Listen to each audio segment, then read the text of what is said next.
সবাইকে নিয়েই পথ চলতে হবে, এই দেশটা করতে হলে।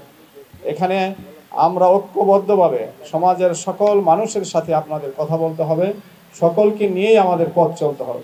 যারা এই ফ্যাসিস্ট সরকারকে হটিয়েছেন এই ছাত্র জনতার অভ্যুত্থানের মাধ্যমে, আপনাদের উচিত ছিল সকলে ধরে তাকে আইন প্রয়োগকারী সংস্থার হাতে তুলে দেওয়া। এখনো কিভাবে সে বনভোজন করেন ঠিকাদারদেরকে নিয়ে, এবং আমাদের বিএনপির যারা সুবিধা নিয়েছেন অতীতে, আমি পরিষ্কারভাবে বলতে চাই, সোজা পথে চলেন, এ সকল বাঁকা পথ পরিহার করুন, সাধারণ জনগণ আপনাদের ক্ষমা করবে না। অতীতে যা করেছেন, টাকা পয়সা কামিয়েছেন, কোন কোন প্রতিষ্ঠানের নামে, কোন কোন কন্ট্রাক্টর ঠিকাদার নামে, লাইসেন্সের নামে আপনারা কাজ করেছেন, আমাদের কাছে অনেক তথ্য রয়েছে। আমরা আগামী দিনে এগুলা জাতির সামনে তুলে ধরব। সোজা পথে হাঁটেন, মনে করবেন না আপনারা সব কিছুই নিয়ন্ত্রণ করবেন আর আমরা বসে বসে ওই যে যেই গ্রামের প্রবাদ আছে আঙ্গুল চুষবো, এটা হবে না। আগামী দিনে এখানে অনেকেই কথা বলতে চেয়েছেন, নিচে বসে আছেন, হয়তো স্টেজ উঠতে পারেননি। আমি মনে করি আপনার আগামী দিনে বিশেষ করে আমাদের আলাউদ্দিন সরকার টিপু সাহেব রয়েছেন, হেলালুদ্দিন তালুকদার সহ আজকে যারা আয়োজন করেছেন, আরও যারা এখানে হয়তো অনেকেই দাওয়াত পাননি, আপনারা যারা জাতীয়তাবাদী পরিবার, বিশেষ করে ফ্যাসিস্ট সরকারের বিরুদ্ধে যারা, মানে এই সরকারকে হটানোর পক্ষে যারা ছিলেন, সকল মতের মানুষকে নিয়েই এখানে একটি কমিটি করা উচিত আমি মনে করি। এবং অনেকেই আগ্রহে আছেন বা অনেকেই হয়তো অপেক্ষায় আছেন, এখানে লাইসেন্স করবেন, সৎভাবে ব্যবসা করবেন, একসাথে সবাই চলবেন। আমি আশা করব সেই সুযোগটুকু এবং সময়টুকু তাদের দেওয়া উচিত।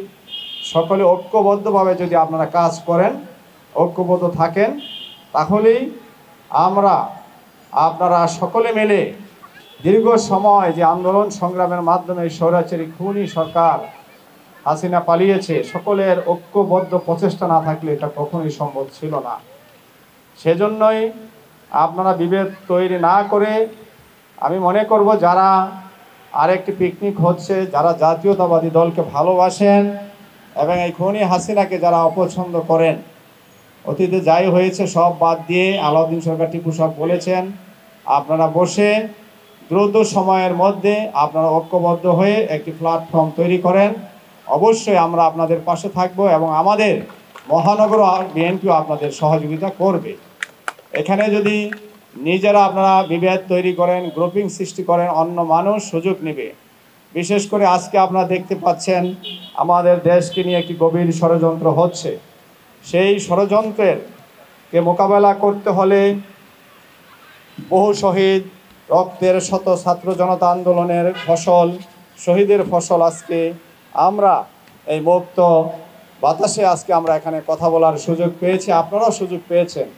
সেই সুযোগটাকে আপনারা কাজে লাগিয়ে আগামী দিনে ঐক্যবদ্ধভাবে সকলকে আমাদের পথ চলতে হবে, চোখ কান খোলা রাখতে হবে। অনেকেই আমাদের মধ্যে ঢুকে আমাদের মধ্যে বিভেদ সৃষ্টি করতে পারে, বিশৃঙ্খলা তৈরি করতে পারে, সেই বিষয়গুলো আপনারা সকল সময় খেয়াল রাখবেন। আরেকটি বড় কথা হলো, রাজনীতি করতে হলে, রাজনীতি করলে আমাদের সকলের মনটা অনেক বড় করতে হবে। রাজনীতি মানে মন অনেক বড় না করলে আপনার সবাইকে নিয়েই পথ চলতে হবে। আজকে আমি ফেসবুকে একটা স্ট্যাটাস দিয়েছি, আমাদের বিএনপির সংগ্রামী মহাসচিব মির্জা ফখরুল ইসলাম আলমগীর স্যারের মেয়ে, বড় মেয়ে, সে ঠাকুরগাঁয়ে একটি বক্তব্য দিয়েছে। আমার কাছে অনেক ভালো লেগেছে বক্তব্যটা, যে আপনি সকল পথ, সকল মনের মানুষের সাথে আপনার কথা বলতে হবে, সবাইকে নিয়েই পথ চলতে হবে এই দেশটা করতে হলে। এখানে আমরা ঐক্যবদ্ধভাবে সমাজের সকল মানুষের সাথে আপনাদের কথা বলতে হবে, সকলকে নিয়েই আমাদের পথ চলতে হবে। একটি কথা মনে রাখতে হবে, আমাদের ভারপ্রাপ্ত চেয়ারম্যান যে 31 দফা বিভিন্ন রাজনৈতিক দলের সাথে কথা বলে যারা প্রস্তুত করেছেন, সেই 31 দফার মাধ্যমেই আগামী দিনের দেশ পরিচালনা হবে। 31 দফার মাধ্যমে এই দেশ, এই রাষ্ট্র সংস্কার হবে।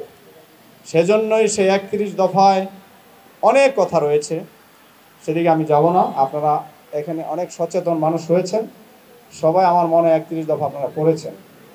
সেই 31 দফার কথাগুলো আপনারা হৃদয়ে ধারণ করে এবং অনুধাবন করে বুঝে আপনারা মানুষকে বোঝাবেন কিভাবে এই দেশ আগামী দিনে পরিচালিত হবে। আমাদের বিএনপির ভারপ্রাপ্ত চেয়ারম্যান পরিষ্কার ভাষায় বলেছেন দল কিভাবে পরিচালিত হবে, আমরা কিভাবে চলবো, আপনারা কিভাবে চলবেন। আমাদের মন মানসিকতা আমরা অতীতে যেভাবে চলেছি আগামী দিনে যদি আমরা ওইভাবেই চলতে চাই তাহলে তার সংস্কার হলো না। আমরা অতীতে যেভাবে চলেছি আমাদেরকে নিজেদেরকে পরিবর্তন করতে হবে, ভুলের ঊর্ধ্বে নয় কেউই। আমি তাই মনে করব যারা অঙ্গ সংগঠন রয়েছেন, বিএনপি রয়েছেন, সকলেরই আমাদের নিজের পরিবর্তন আগে করতে হবে। আমাদেরকে পরিবর্তন করে মানুষের কাছে যেতে হবে এবং আগামী দিনের সমাজের বিভিন্ন জায়গায় বিশৃঙ্খলা হচ্ছে, চাঁদাবাজি হচ্ছে, বিএনপির নাম অনেকে ব্যবহার করছে, দল থেকে অনেককে শাস্তি দেওয়া হয়েছে। তারা যদি পরিশুদ্ধ হয়ে এবং ভুল স্বীকার করে দলের সুযোগ চায়, দল হয়তো একটা সময় তাদেরকে ক্ষমা করবে। অবশ্যই দলের সিদ্ধান্তকে মাথা পেতে তাদের নিতে হবে এবং সমাজে এমন কিছু কাজ করতে হবে, দলের মধ্যে এমন দৃষ্টান্ত দেখাতে হবে যে দল তাদের সেই সুযোগকে পুনর্বিবেচনা করবে আমি মনে করি, এবং সকলকে নিয়েই আমাদের কাজ করতে হবে।